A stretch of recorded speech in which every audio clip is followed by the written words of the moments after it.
MND aqua press point, neurotherapy, physiotherapy और physical therapy.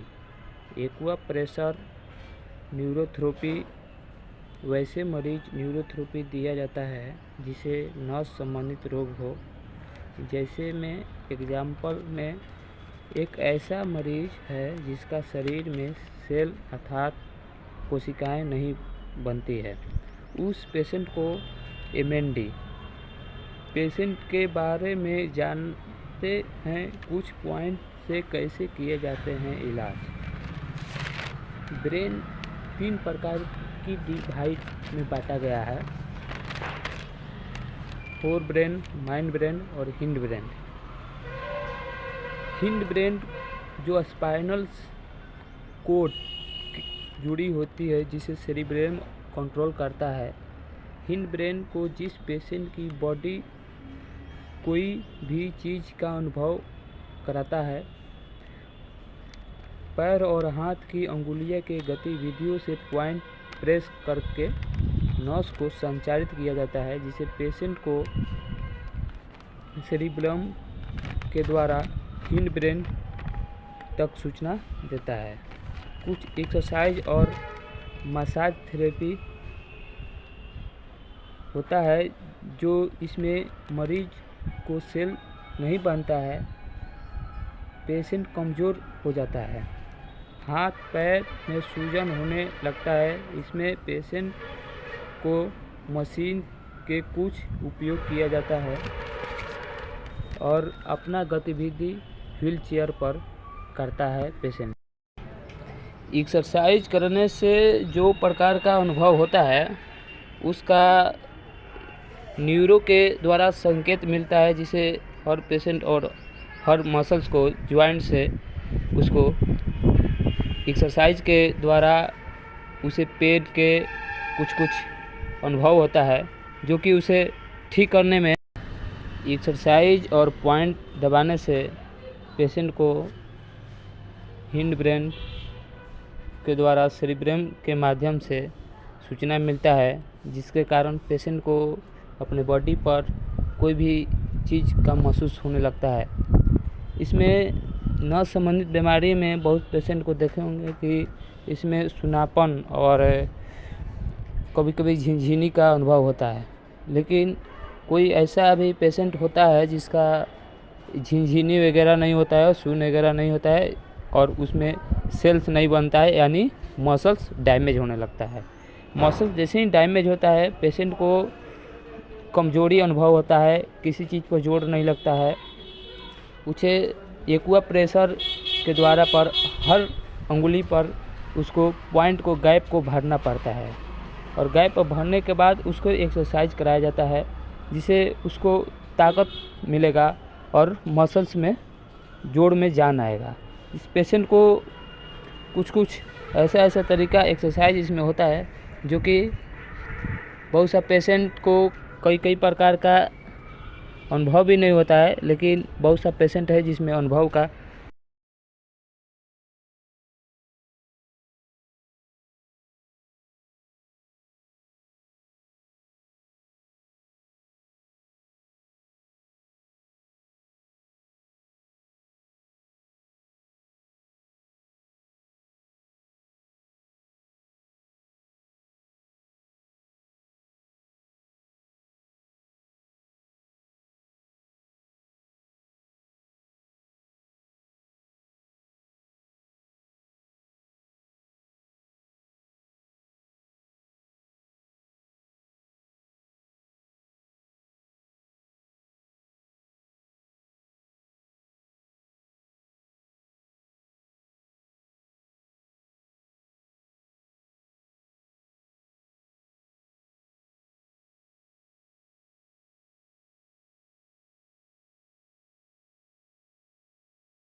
Exercise जैसे ही ख़त्म होता है, इसको कुछ मशीन के द्वारा हीटिंग यानी हॉट थेरेपी और कुछ नर्व थेरेपी दिया जाता है, जिसे मशीन के द्वारा इसको संचालित कर चलाया जाता है। देखिए अभी हम हॉट थेरेपी दे रहे हैं हीटिंग पैड के द्वारा डायथार्मिक।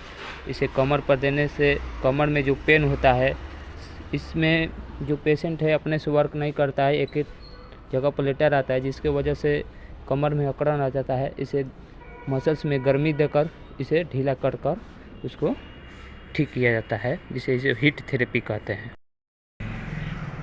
अब हीट थेरेपी होने के बाद अब आएगा टेंस यानी ट्रांसक्यूट इलेक्ट्रिक नर्वस सिस्टम। इसको इलेक्ट्रिक के माध्यम से ट्रांसक्यूट करता है, नर्वस सिस्टम को चलाता है। इसे पेशेंट को अपने बॉडी में कोई भी चीज़ का फ्रीक्वेंसी का चलने का अनुभव होता है, उसे सेल्स को जगाता है। इसे पेशेंट को हाथ और पैर में जॉइंट में जो जोड़ नहीं होता है, इस सेल की वजह से जगता है, तभी पेशेंट का वर्कआउट स्टार्ट होता है। इसीलिए हर पेशेंट को सभी प्रकार के पेशेंट को कम से कम अपने मसल्स को डैमेज होने से बचाना चाहिए। इसका सलाह किसी फिजियोथेरेपी और किसी न्यूरोथेरेपी के द्वारा लेकर अपना एक्सरसाइज वगैरह से या नस संबंधित मेडिसिन से इलाज लेना चाहिए।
फिजियोथेरेपी और मसल्स एक्वा प्रेशर जैसे ही ख़त्म होता है, कुछ मशीन को लगाया जाता है। जैसे कमर में देखिए हम अल्ट्रासोनिक मशीन लगाएंगे।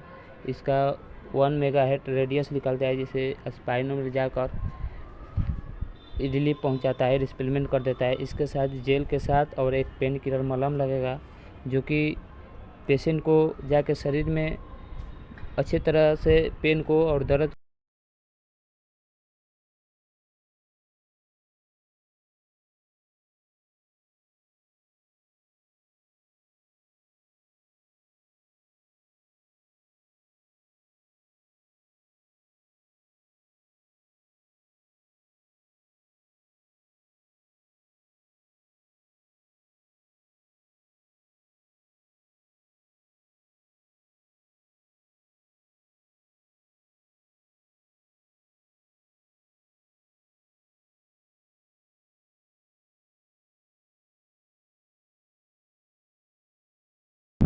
ये मशीन को लगाने के बाद कम से कम इसको तौलिया से ढक देना है, और तौलिया से ढकने के बाद कुछ ऐसा इसमें एक लोरर होता है जो हर पॉइंट को मसल्स में एक्टिवेशन के लिए चलाया जाता है।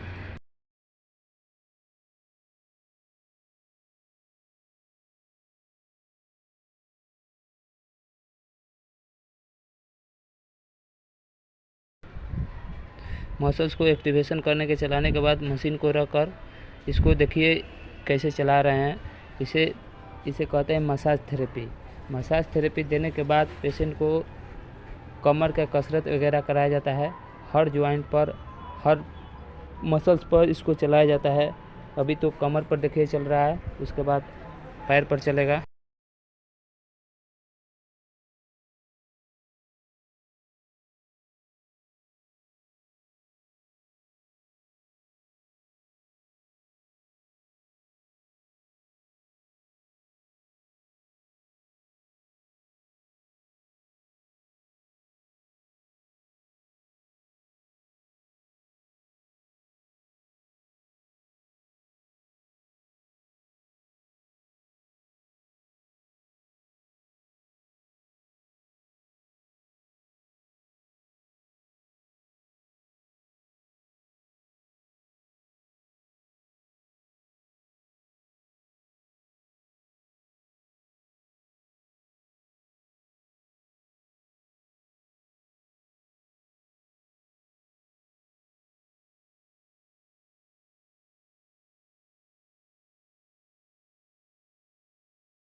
देखिए यह मसाज थेरेपी है, इसको मसाज दिया जाता है। एमएनडी के केस में ऐसा होता है कि हर जॉइंट को दबाया जाता है और नस को चलाने के लिए और मसल्स को एक्टिवेशन करने के लिए, और कमर और हाथ को पॉइंटेड एक्टिवेशन हो जाता है। उसके बाद स्पाइनल को भी एक्टिवेशन कराना पड़ता है और पेशेंट को और मसल्स यूनिट ठीक हो जाता है। इससे पेशेंट को जो दर्द और एक ठें लेटने से होता है उसका ख़त्म हो जाता है और पेशेंट पहले की तरह शरीर से हल्का महसूस होता है।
कुछ कसरत वगैरह है जो कि इसको कराना पड़ता है। देखिए ये लो बैक पेन की कसरत है, ये इसको एलबीपी भी कहते हैं। लो बैक पेन के कसरत कराने के बाद गर्दन का भी कसरत होता है और इसमें कमर का भी कसरत होगा। आप इस वीडियो में देखते रहिए, इसमें बहुत सारा ऐसा कसरत है जो कि शीर्षासन, इलोम विलोम और प्लस में एक्वा प्रेशर कुछ कसरत, शीर्षासन, फिजियोथेरेपी के सपोर्ट से यह सब वर्कआउट होता है, इससे पेशेंट को ठीक किया जाता है।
इसमें व्हील चेयर के साथ पेशेंट को टहलाया जाता है और उसको उसी पर देखिए कम से कम इसका डायग्नोसिस एक्वा प्रेशर और फिजियोथेरेपी के द्वारा ही किया जाता है, लेकिन इसमें कुछ कुछ ऐसा चीज़ का बीमारी होता है जो मसल्स यूनिट को डैमेज करना होता है। इसे पेशेंट को व्हील चेयर पर इसका गतिविधि होता है। इसे इसका देखिए कम से कम हाथ और पैर में कितना फ्रीक्वेंसी चल रहा है वो आप लोगों को विस्तार से कहाँ तो हिलाई यहीं पर पैरों नीचे उतार दिए। हाँ फिर चढ़ा दिए, अपना चढ़ा दी ना कुछ तो चढ़ाएँ चढ़ाएँ चढ़ाएँ, हाँ ऊपर को चढ़ाएँ पूरा चढ़ाएँ बस।